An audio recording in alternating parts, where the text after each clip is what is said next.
What's up everyone? Welcome back to the channel. I hope guys आप लोगों ने Indian eco chapter 1-2 complete कर लिया है।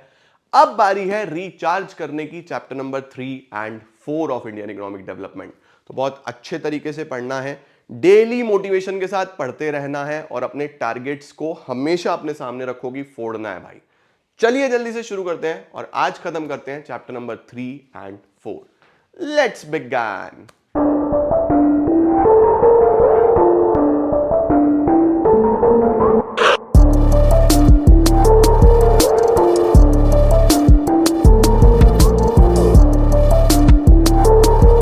स्टार्ट करें जी।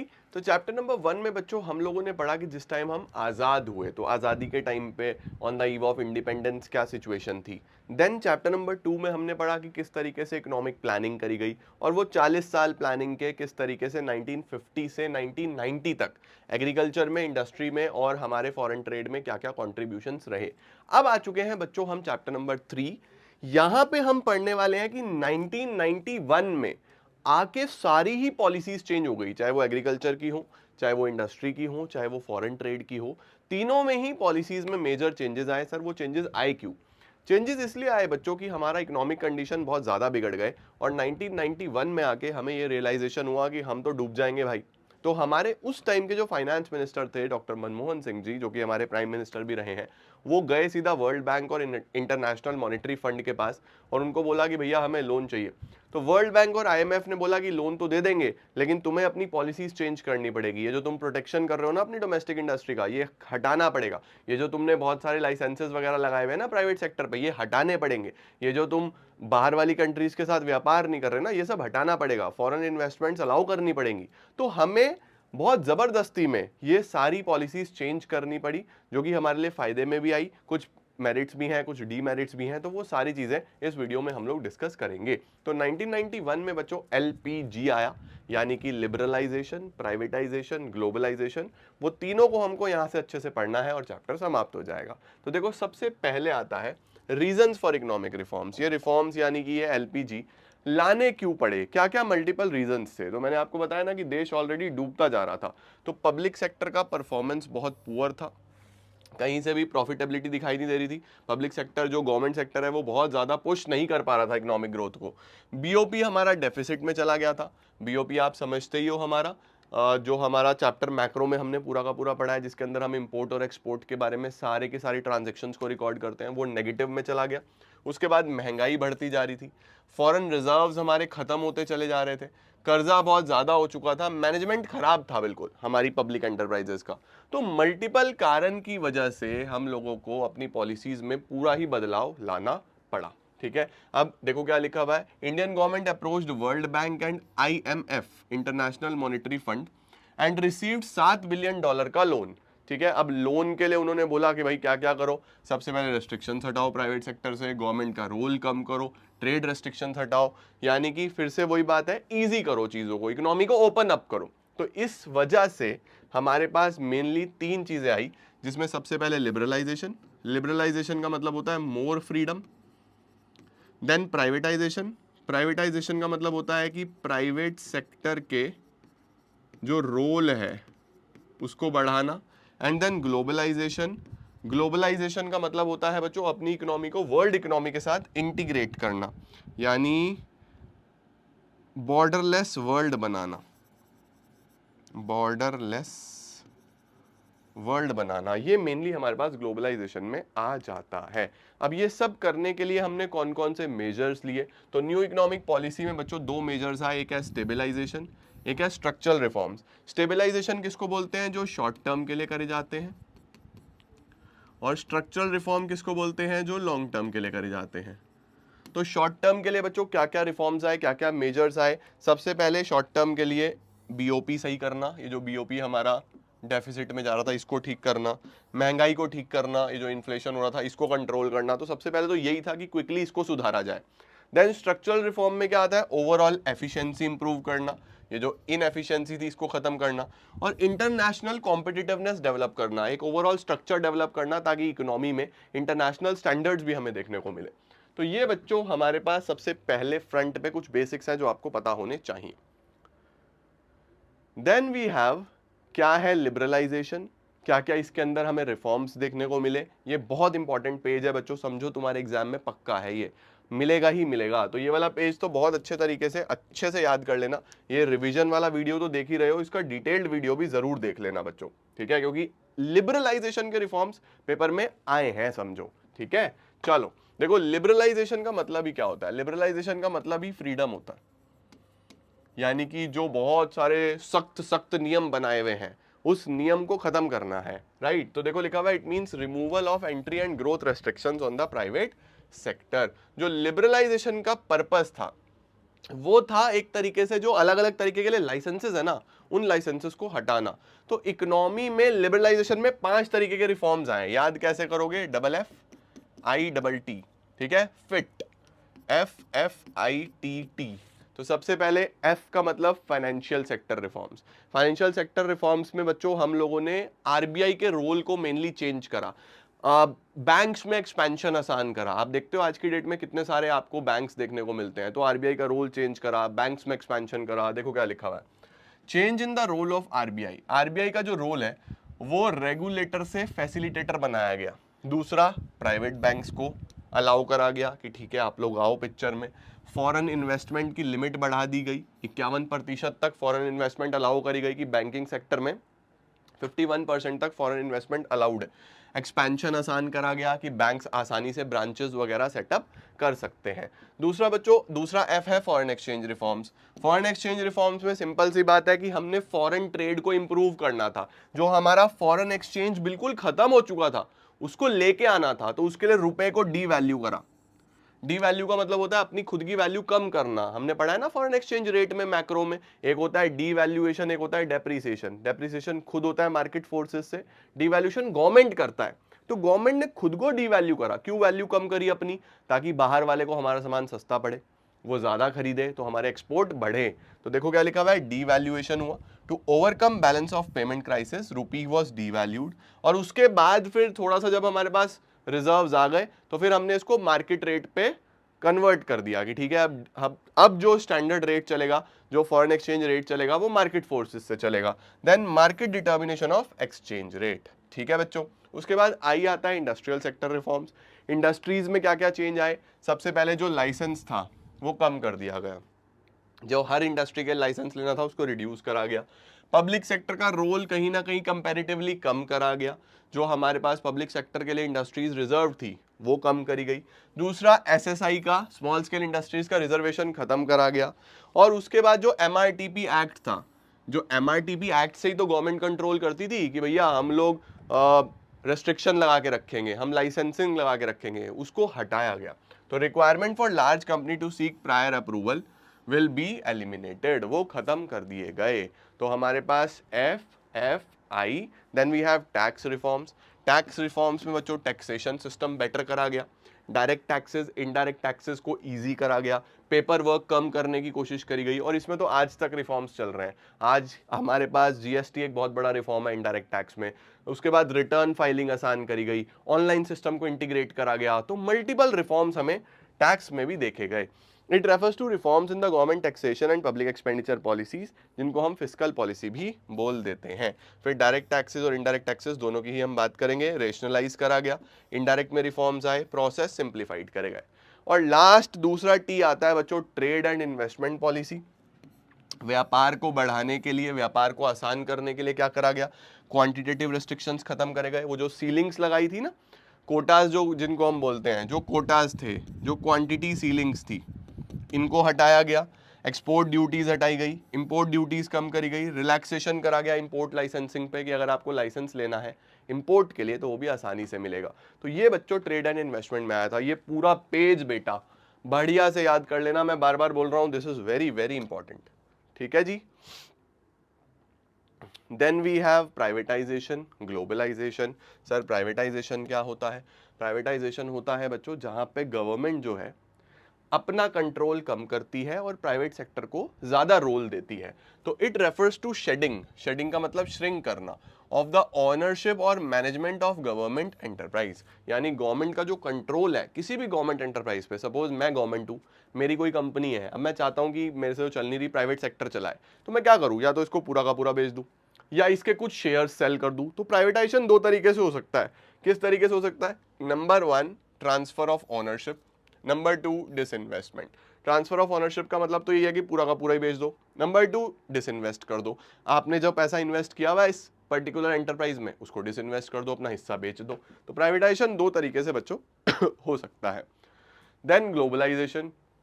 ग्लोबलाइजेशन क्या है? नाम में ही है। आज हम लोग देखते हैं ना कि हम किसी भी कंट्री से कुछ भी खरीद सकते हैं, कुछ भी बेच सकते हैं, हम दुनिया भर का एक्सपोर्ट इंपोर्ट करते हैं, मल्टीपल नेशंस के साथ बिजनेस करते हैं, मल्टीपल नेशंस के साथ। वो सब ग्लोबलाइजेशन की वजह से ही है। It means integrating the national economy with the world economy. ठीक हो गया बेटा? अब सर ग्लोबलाइजेशन के कुछ मेरिट्स बताओ, डीमेरिट्स बताओ। तो मेरिट्स क्या है?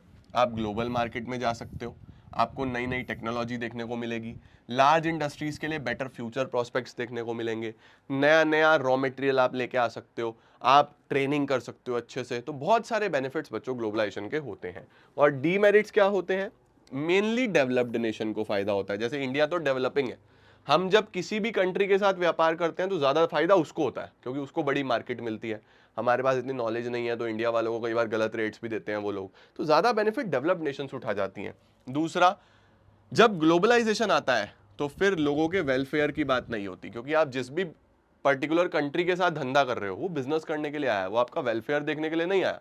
उसको आपके वेलफेयर से मतलब नहीं है, उसको तो बिजनेस करना है। तो कई बार वेलफेयर कॉम्प्रोमाइज होता है बच्चों। तीसरा, डिफरेंसेस क्रिएट होते हैं। अब जैसे आप अलग अलग एमएनसीज ले लो, या बर्गर किंग ले लो, मैकडोनल्ड्स ले लो, कितना महंगा बर्गर है यार। तो ये कहीं ना कहीं लोगों को ये रियलाइज कराएगा कि हर कोई इसको अफोर्ड नहीं कर सकता। There is a difference between rich and poor, disparities create करता है। तो ये एक थॉट प्रोसेस में इनइक्वालिटी लेके आता है, ये भी इसका एक डीमेरिट है। ठीक हो गया बच्चों? देन वी हैव कुछ छोटे छोटे टॉपिक्स, कुछ छोटे छोटे टर्म्स, जैसे कि नंबर 1 आउटसोर्सिंग। आउटसोर्सिंग क्या होता है? जब हम हमारा कुछ काम किसी और देश से करवाते हैं जो हमारे लिए इतना इंपॉर्टेंट नहीं है। अब इंडिया जो है, बहुत सारी यूएस की कंट्रीज, यूएस की कंपनीज, बहुत सारी यूके की कंपनीज, बहुत सारी मल्टीपल कंपनीज के लिए काम करता है।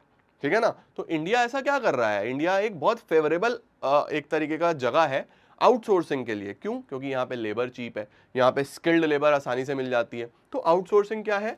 Hiring business services from external sources, mostly from other countries. ठीक हो गया बेटा?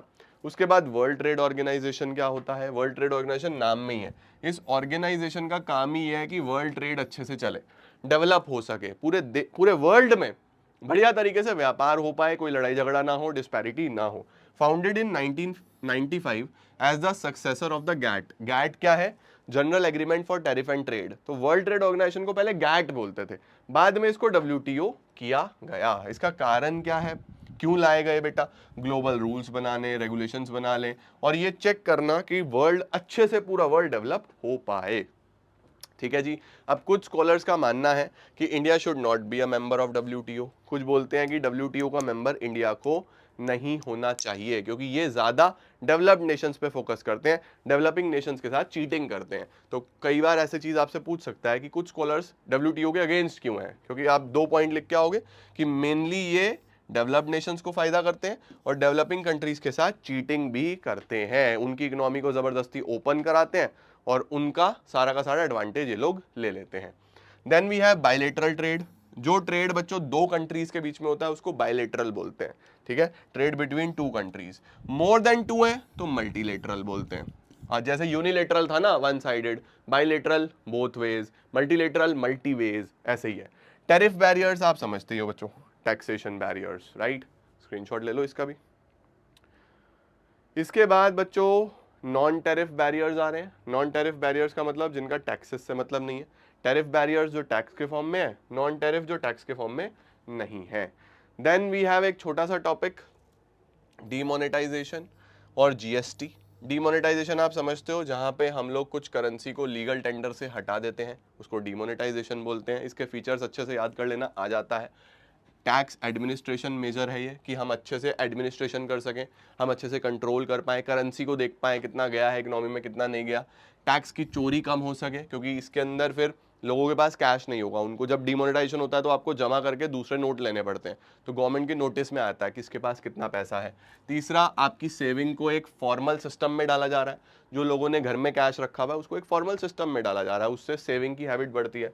चौथा, एक लेस कैश या फिर कैश लाइट इकोनॉमी बनाने के लिए इसको हम यूज करते हैं। और जीएसटी क्या है? एक इनडायरेक्ट टैक्स है जिसमें मल्टीपल टैक्सेस को खत्म करके एक टैक्स बनाया गया।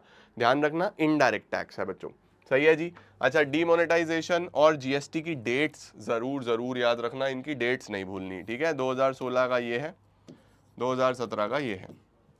परफेक्ट सर, ये भी सही हो गया। अब कुछ लोग ये पूरी की पूरी एलपीजी की फेवर में थे, कुछ लोग एलपीजी के अगेंस्ट थे। जो लोग फेवर में थे वो क्या बोले कि इकोनॉमिक ग्रोथ हुआ इससे, फॉरेन इन्वेस्टमेंट आया आपके पास बाहर से, फॉरेन एक्सचेंज रिजर्व्स बढ़ गए, एक्सपोर्ट बढ़ गए, इन्फ्लेशन कंट्रोल हुआ, प्राइवेट सेक्टर को फ्रीडम मिला।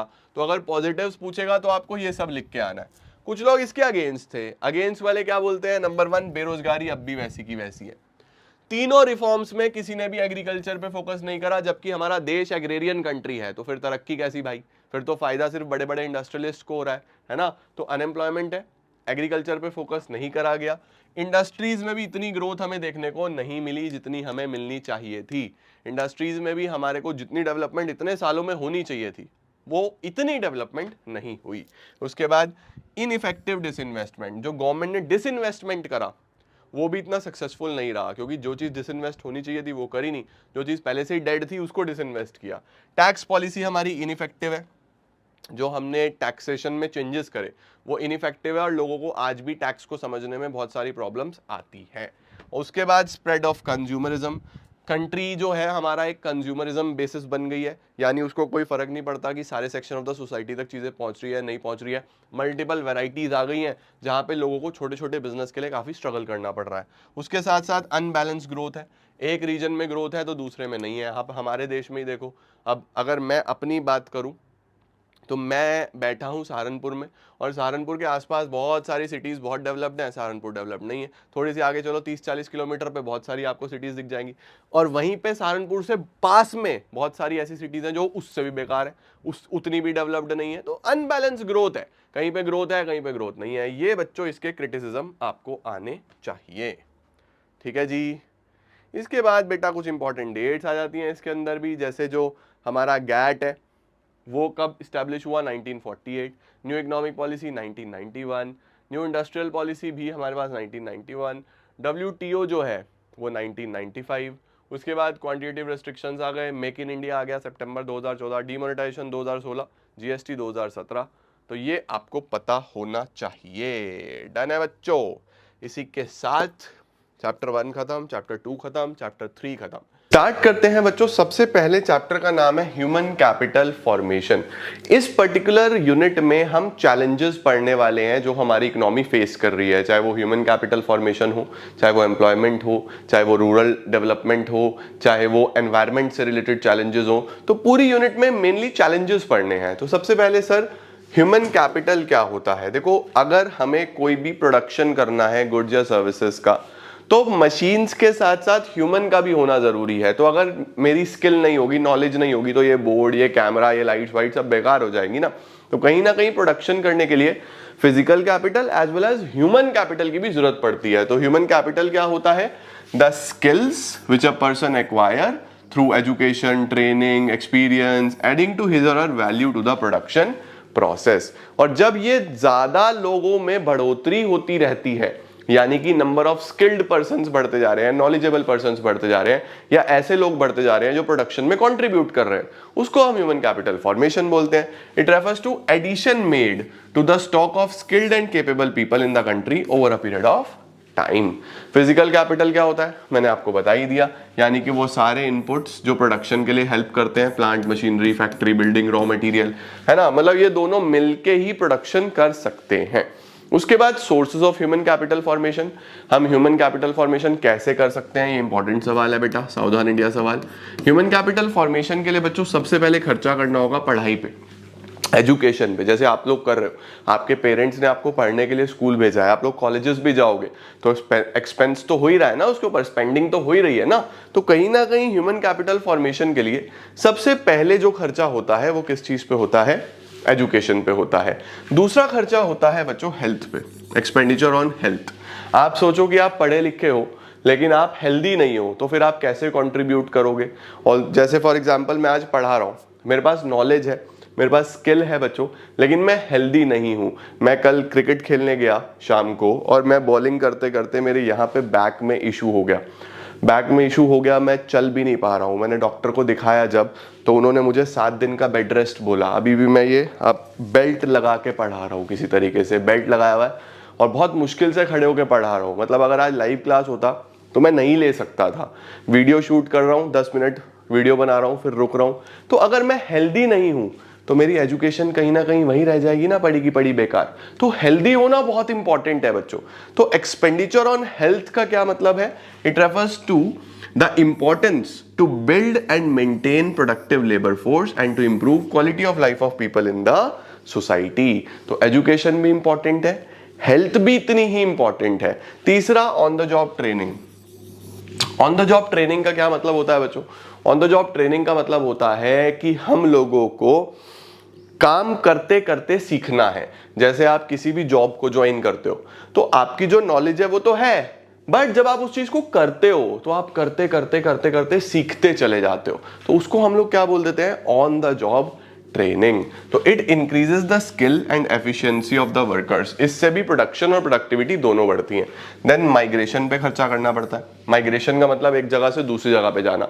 आप अगर एक ऐसे एरिया पे रहते हो जहां पे डेवलपमेंट नहीं है, जहां पे आपको लगता है कि ग्रोथ नहीं है, तो आपको वो एरिया छोड़ के एक ऐसे एरिया में जाना पड़ता है जहां आपको ग्रोथ अपॉर्चुनिटीज मिले, जहां आपको रिसोर्सेज मिले। तो खर्चा तो होगा ना जाने के लिए। तो ह्यूमन कैपिटल फॉर्मेशन के लिए माइग्रेट भी करना पड़ता है, खर्चा भी होता है। तो एजुकेशन पे खर्चा, हेल्थ पे खर्चा, ट्रेनिंग पे खर्चा, माइग्रेशन पे खर्चा और जानकारी पे खर्चा, इंफॉर्मेशन। जैसे आपके घर पे न्यूज़पेपर्स आते हैं तो न्यूज़पेपर पे स्पेंडिंग होती है, खर्चा होता है, वो एक इंफॉर्मेशन पे खर्चा है। मैगजीन्स लोग सब्सक्राइब करके रखते हैं, उस पे खर्चा होता है। तो जानकारी पे भी लोग खर्चा करते हैं ताकि वो प्रोडक्शन एक्टिविटीज में कहीं ना कहीं पार्टिसिपेट या कंट्रीब्यूट कर पाए।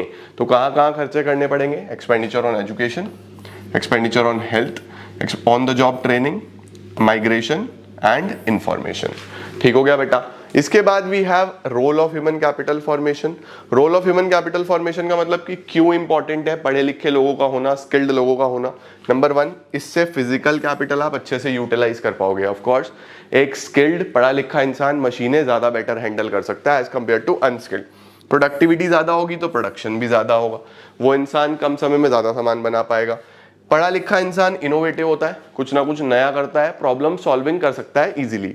उसके बाद उसका एटीट्यूड काफी मॉडर्नाइज हो जाता है, वो नई चीजों को समझता है, मॉडर्न टेक्नोलॉजी को समझता है। लाइफ एक्सपेक्टेंसी बढ़ती है बच्चों, क्योंकि आप हेल्थ पे भी खर्चा करते हो, नॉलेज पे भी खर्चा करते हो, तो आप अवेयर होते हो, आपकी लाइफ एक्सपेक्टेंसी बेटर होती है। क्वालिटी ऑफ लाइफ बेटर होती है बच्चों, आप एक अच्छा क्वालिटी ऑफ लाइफ जीते हो। और पॉपुलेशन की ग्रोथ जो है उस पर भी कंट्रोल होता है। अब ये सब में प्रॉब्लम्स क्या क्या हम देख रहे हैं? प्रॉब्लम देख रहे हैं कि हमारे पास रिसोर्सेज नहीं है, जितने लोग हैं उतने रिसोर्सेज नहीं है। जो चीजें ऑर्गेनाइजेशंस चल रही हैं उनमें इनएफिशिएंसीज हैं, वो इनएफिशिएंट नहीं है, ट्रेनिंग प्रॉपर नहीं मिलती, ब्रेन ड्रेन होता है। हमारे पढ़े लिखे जितने भी स्किल्ड सुपर स्किल्ड लोग होते हैं वो बाहर चले जाते हैं देश छोड़ के, तो ब्रेन ड्रेन बहुत ज्यादा होता है।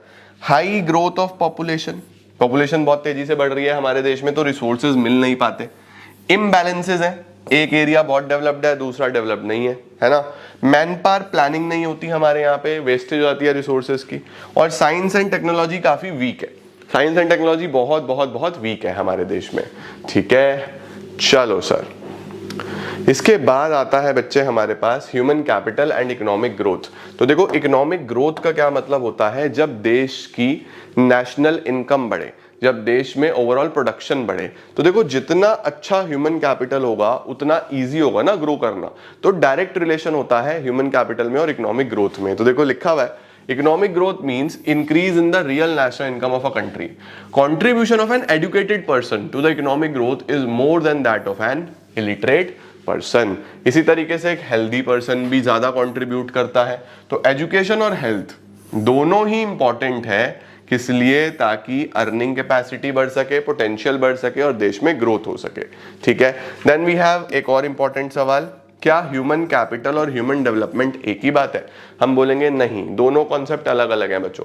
ह्यूमन कैपिटल ह्यूमन को देखता है एज अ मीन्स कि ठीक है भाई ये जरूरी है प्रोडक्शन करने के लिए, इसको नॉलेज देनी जरूरी है, इसकी हेल्थ अच्छी होनी चाहिए तभी ये प्रोडक्शन कर पाएगा। ह्यूमन डेवलपमेंट बोलता है human in itself is an and, ये कोई मीन नहीं है ये कोई जरिया नहीं है, ये अपने आप में एक बहुत प्रोडक्टिव रिसोर्स है। तो अगर ये एजुकेशन हेल्थ लेगा तो ये तो इसके लिए इंटीग्रल है, होनी ही चाहिए। तो ह्यूमन डेवलपमेंट ह्यूमन की खुद की ओवरऑल वेलबींग की बात करता है। ह्यूमन कैपिटल बोलता है ह्यूमन जरूरी है क्योंकि प्रोडक्शन करना है, राइट। तो human capital consider education and health as means to increase the productivity, जबकि ह्यूमन डेवलपमेंट बोलता है तो इंटीग्रल है, होने ही चाहिए। ह्यूमन कैपिटल ह्यूमन बींग्स को ट्रीट करता है as means to increase productivity, जबकि ह्यूमन डेवलपमेंट बोलता है ह्यूमन तो अपने आप में एंड है। ठीक है बेटा। इसके बाद ह्यूमन कैपिटल फॉर्मेशन से इन्वेंशंस होते हैं, इनोवेशंस होते हैं, टेक्नोलॉजिकल इंप्रूवमेंट्स होते हैं, ये हमने पीछे पढ़ लिया था। देन एजुकेशन क्यों इंपॉर्टेंट है बच्चों? एजुकेशन से रिस्पॉन्सिबल सिटीजन्स डेवलप होते हैं, साइंस टेक्नोलॉजी डेवलप होता है, इसके साथ साथ नेचुरल रिसोर्सेज का प्रॉपर यूटिलाइजेशन होता है। एजुकेशन से लोगों का मेंटल हॉरिजन डेवलप होता है। मेंटल हॉरिजन का मतलब उनका दायरा बड़ा हो जाता है, उनको नॉलेज बहुत ज़्यादा हो जाती है। उसके साथ साथ इकोनॉमिक डेवलपमेंट होता है। देन कल्चरल स्टैंडर्ड्स इंप्रूव होते हैं, हमारे देश में अलग अलग कल्चर्स बेटर अच्छे तरीके से इंप्रूवमेंट होता है उनके अंदर। और ह्यूमन पर्सनालिटी डेवलप होती है, इंसान का कॉन्फिडेंस, लैंग्वेज, सब कुछ डेवलप होता है। ठीक है जी। इसके बाद आता है बच्चों की, अगर हम आज़ादी से आज तक ग्रोथ देखें एजुकेशन सेक्टर में तो क्या क्या है। जनरल एजुकेशन में आपको एक्सपेंशन देखने को मिलेगा। एलिमेंट्री एजुकेशन में भी काफ़ी डेवलपमेंट हमको देखने को मिला। एलिमेंट्री में हम लोग देख लेते हैं कि एक बेसिक लेवल की एजुकेशन, उसमें भी आपको काफ़ी ग्रोथ देखने को मिली है। सीनियर और सीनियर सेकेंडरी की अगर मैं बात करूं तो वहाँ पे भी हम लोग देखते हैं कि नंबर ऑफ स्कूल्स जो 11th 12th को पढ़ा रहे हैं, या फिर number of colleges higher education के लिए, उनमें भी काफ़ी ज़्यादा नंबर बढ़ चुका है। बट कहीं ना कहीं बेटा सिर्फ नंबर ही बढ़ा है, स्टैंडर्ड तो इतना इंप्रूव नहीं हुआ है ना। वो हम प्रॉब्लम्स में देखेंगे तो हम लोग बोलेंगे सेकेंडरी सीनियर सेकेंडरी भी बढ़े हैं, हायर एजुकेशन भी बढ़ा है, वोकेशनलाइजेशन भी हुआ है। वोकेशनलाइजेशन का मतलब प्रैक्टिकल ट्रेनिंग पे भी फोकस किया जाता है, जैसे स्कूल्स में कंप्यूटर लैब्स होती हैं, केमिस्ट्री लैब्स हो गई, मैथमेटिक्स की लैब्स हो गई, ये सारी लैब्स हमें देखने को मिलती हैं। तो ये वोकेशनलाइजेशन प्रैक्टिकल ट्रेनिंग पे फोकस करने के लिए बनाई जाती हैं। Then technical, medical, agricultural education बढ़ रही है, रूरल एजुकेशन पे फोकस कर रहे हैं, एडल्ट एंड फीमेल एजुकेशन पे फोकस कर रहे हैं। अब इस पे फोकस करने के लिए बहुत सारी स्कीम्स भी चलाई जाती हैं गवर्नमेंट के थ्रू, जैसे टोटल लिटरेसी कैंपेन है ना, साक्षर भारत बोलते हैं हम इसको। तो कहीं ना कहीं एजुकेशन को प्रमोट करने के लिए गवर्नमेंट भी बहुत सारी स्कीम्स रन करता है। अब गवर्नमेंट का इंटरवेंशन क्यों इंपॉर्टेंट है एजुकेशन और हेल्थ में, क्यों प्राइवेट सेक्टर पे इसको नहीं छोड़ सकते? सबसे पहले बेटा इनमें ह्यूज इन्वेस्टमेंट चाहिए होती है। अब सब कुछ प्राइवेट सेक्टर इतनी इन्वेस्टमेंट कहां से लाएगा? दूसरा, प्राइवेट सेक्टर से आप एक्सपेक्ट नहीं कर सकते कि वो हेल्थ और एजुकेशन में जाएगा और आप उसको बोलो कि भाई पैसे भी मत कमा, महंगा भी मत कर। तो प्राइवेट सेक्टर अगर पैसा लगाएगा तो रिकवरी तो करेगा ना। तो पहला, गवर्नमेंट की रिक्वायरमेंट इसलिए है क्योंकि बहुत ज्यादा पैसा लगता है। दूसरा, प्राइवेट सेक्टर पैसा भी बनाएगा तो एक्सपेंसिव हो जाएगा। तीसरा, पुअर कंट्री है जैसे हमारे पास, कोई भी पुअर कंट्री हो वो अफोर्ड नहीं कर सकता अगर हेल्थ और एजुकेशन बहुत महंगे हो जाएंगे। तो सरकार का रोल बहुत इंपॉर्टेंट हो जाता है। क्या एजुकेशन आज भी हमारे लिए एक चैलेंज है?